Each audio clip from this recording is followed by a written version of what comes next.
Dicen que el poder no tiene límites, pero algunas motos cruzaron la línea. Esta es la historia de las máquinas tan potentes que fueron prohibidas. Primera, la Kawasaki Ninja ZX-11 era tan rápida que superaba los 300 km por hora.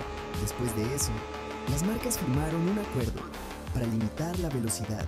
Segunda, la Suzuki Hayabusa rompió todos los récords y puso fin a la era de las motos sin límites. Y sí, eran tan peligrosas que tuvieron que prohibirlas. Y dime, deja tu like si soñaste con conducir una de estas.